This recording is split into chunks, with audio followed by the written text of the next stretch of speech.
Today's topic of discussion is three-dimensional coordinate geometry. As in earlier classes you have studied about two-dimensional coordinate system, and we already know that the coordinate system consists of two axes, basically x-axis and y-axis. With the two axes, our coordinate system is divided into four parts, with each part being called as quadrant, as the total number of parts are 4. Numbering of the coordinates or the quadrant system is done in anti-clockwise direction, as we already know. So the first quadrant holds the value x and y axis both as positive. In the second case, values of x becomes negative while the value of y remains positive. In the third quadrant, both the values are negative, while in the fourth quadrant, values of x are positive while the value of y are negative.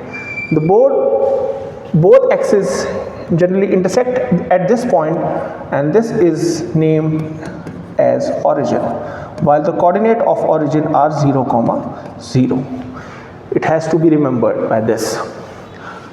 Coordinate, while further we move on, we understand that any coordinate that lies on any axis, the other value of the coordinate becomes 0. For instance, if a point lies on x-axis, its coordinate will be considered as x, 0. While if a point lies on the y-axis, its coordinate will be considered as 0, y. These are the basic understandings which we have about our coordinate system in our 10th class. Moving on to the topic, we have to understand why this concept is named as three-dimensional. As the name suggests, we need to understand that in this case, a third axis is added to the system, which is considered as z-axis. So, while we already have studied about two axes, in this case, a third axis is added to the fold, and it is called as z-axis, increasing the number of axes to 3. Now the coordinates in the case of three-dimensional are generally written as x, y, z. First number represents the point on the x-axis, while the second one represents the point on the y-axis, and the third one represents the point on the z-axis. As we all know, in the case of two axis or 2D system, we had quadrants, while in this case, this quadrant system is removed and another name is added to the fold, which is called as octants. As the name suggests, octants, the whole system will now be divided into 8 parts. These are the 3 set of axes. This one will be considered as x, this one as y, while the third one as z-axis. Naming of the octant system is done just like the quadrant system. All the 4, in the case of measurement of octants, measurement is done in anti-clockwise direction, similar to as that was being done in the quadrant system. However, in this case, it's need to be remembered that for the first 4 quadrants, signs will be similar to the quadrant system with a slight change. Z-axis in the first 4 quadrants will always be considered as positive. So simply we can write it as signs of the quadrants while including z-axis as being positive in this case. So this is the case of first 4 quadrants.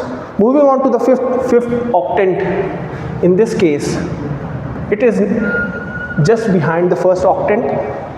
6th one is just behind the second octant, while the 7th one is just behind the third octant, and the 8th octant will just be behind the 4th octant. Signs of these octants will be exactly similar to the first 4. Closely looking at the signs, we clearly understand that z-axis in the last 4 octants is negative, while the other signs remains same.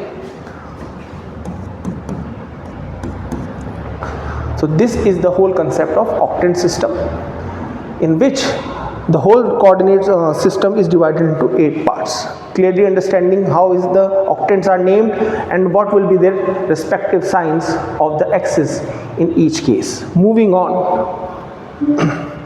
Moving on to the different formulas that are being used in the case of coordinate system. As the logic says, it transcends into simply into 3 axes. For instance, in 2D system, our distance formula was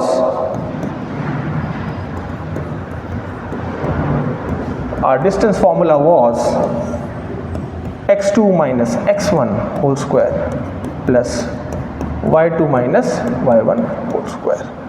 It was the distance between two set of points with coordinates x1 y1 and x2 y2. As the logic says, this formula will transcend into 3D system, becoming as x2 minus x1 square plus y2 minus y1 square plus z2 minus z1 whole square.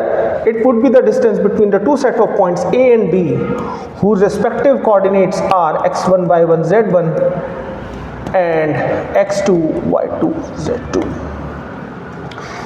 This is the subtle change that occurs in the case of 3D system. Moving on to the next formula, we already have studied in our junior classes, which was called as section formula.